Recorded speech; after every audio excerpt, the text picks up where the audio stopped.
Lecture du livre Témoignages pour l'Église volume 1 d'Ellen G. White. Chapitre 56. Esprit mal équilibré. Dieu a confié à chacun d'entre nous des dépôts sacrés dont il nous tient responsables.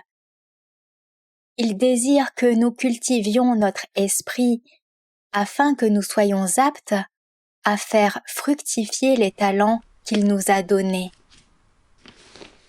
Nous devons nous servir de ces talents afin d'accomplir le plus de bien possible et glorifier celui qui nous les a confiés. Toutes nos facultés intellectuelles ont Dieu pour origine. Elles doivent être judicieusement employées et dirigées afin de servir au but que Dieu a fixé.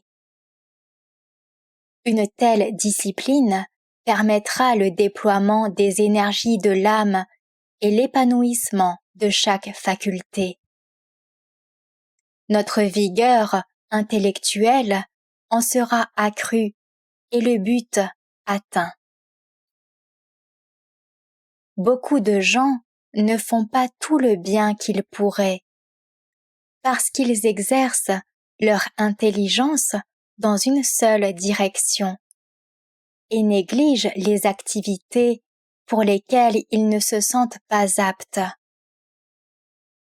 Certaines de nos facultés sont à l'état embryonnaire et nous les laissons dormir parce que l'effort qu'il faudrait faire pour les développer ne nous est pas agréable.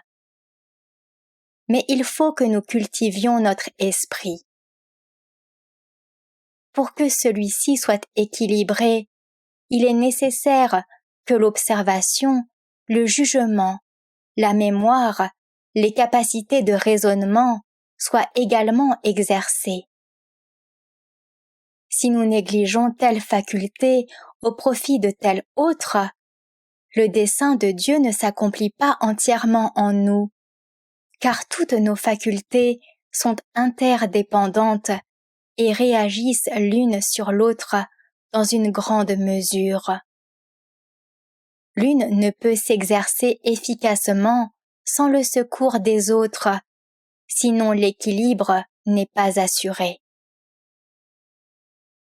Le développement exagéré de telle ou telle qualité de l'esprit conduira les individus à des extrêmes.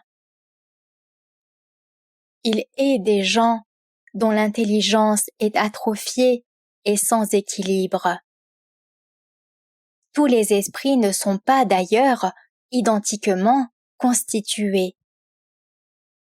Certaines facultés sont très développées chez les uns et très peu chez les autres. Ces déficiences, si apparentes, ne sont pas une fatalité. On devrait s'efforcer de faire disparaître ces points faibles par un exercice approprié. Il nous est agréable de faire appel à nos facultés les plus développées, tandis que nous négligeons les autres.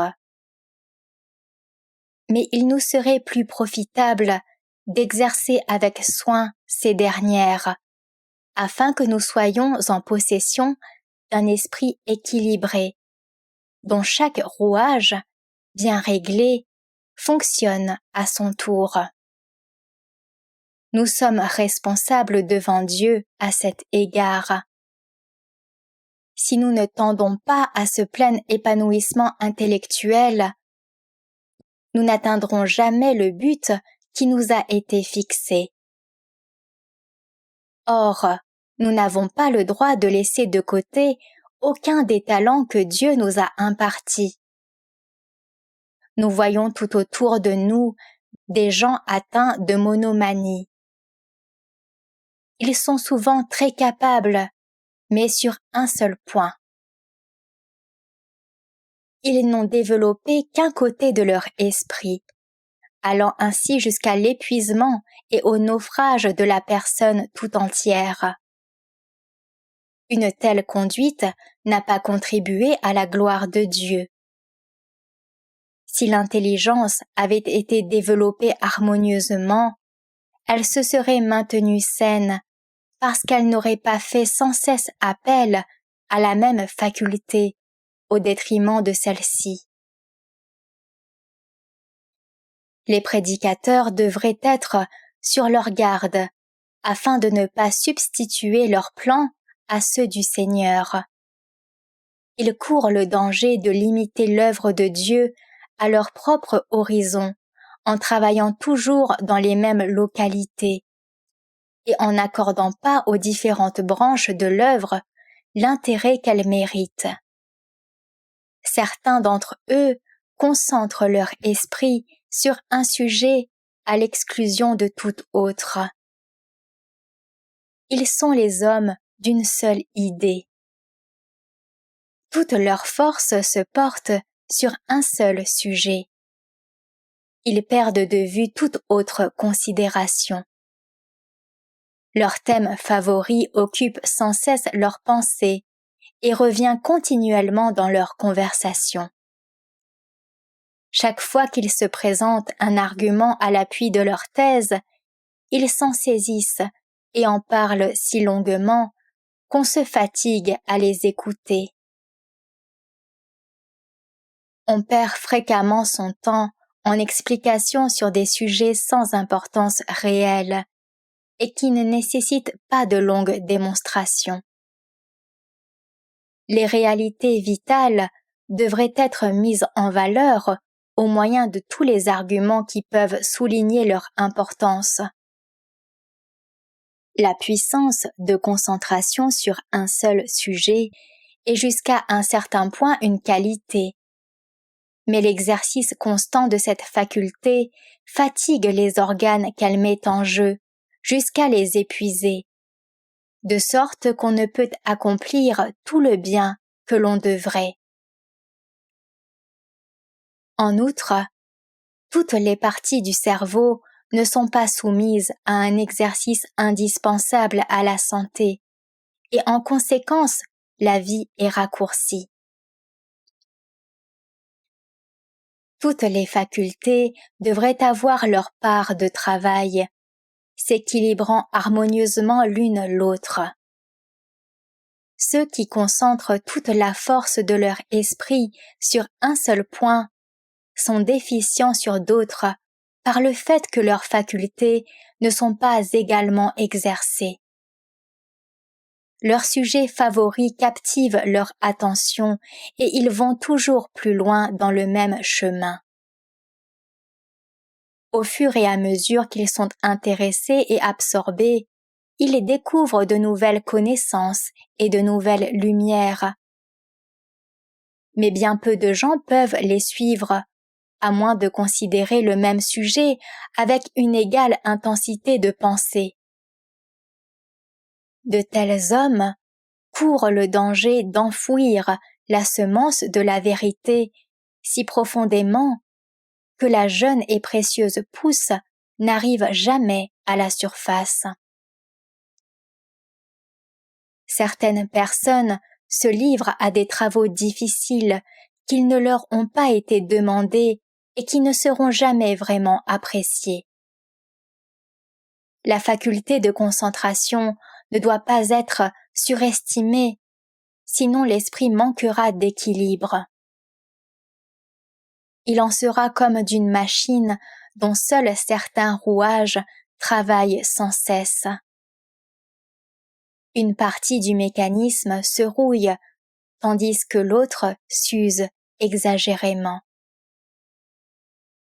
Ceux donc qui exercent seulement une ou deux facultés de leur esprit ne font pas la moitié du bien que Dieu voudrait qu'ils accomplissent. Lorsque de telles personnes ont à faire un travail déterminé qui nécessite l'intervention de leur esprit, elles ne doivent pas mettre en œuvre toutes leurs énergies mentales sur ce seul point. À côté de leur occupation principale, il faut qu'elles consacrent une partie de leur temps à d'autres branches de l'œuvre. Cela vaudra mieux pour elle et pour la cause en général. Il ne faut pas qu'une branche de l'œuvre retienne exclusivement notre attention, au détriment de toutes les autres. Certains auteurs doivent veiller constamment que leurs écrits ne rendent pas obscur ce qui est clair, en accumulant des arguments qui soient sans intérêt pour le lecteur. S'ils s'étendent fastidieusement sur certains points, énumérant tous les détails qui leur viennent à l'esprit, ils perdent à peu près leur temps et leur peine. L'intérêt du lecteur ne sera pas suffisant pour aller jusqu'au bout d'une telle démonstration. Les vérités essentielles peuvent être obscurcies par la masse des détails. On a certes approfondi le sujet, mais le travail fourni n'aura pas tout le résultat qu'on en attendait parce qu'il n'a pas éveillé l'intérêt général. À notre époque, alors qu'une littérature séduisante attire les esprits, la vérité doit être présentée dans un style facile, avec l'appui de quelques preuves solides. Cela vaudra mieux que de creuser afin d'arriver à un déploiement irrésistible d'évidence, car beaucoup d'esprits ne peuvent discerner clairement la lumière après qu'on leur a énuméré toutes les objections et tous les arguments qui s'y rapportent. Pour beaucoup de gens, une affirmation vaut mieux qu'une longue démonstration. Ils sont prêts à s'incliner et les arguments sont superflus en pareil cas. Retrouvez plus de lecture des ouvrages de l'Esprit de prophétie sur lerest.org.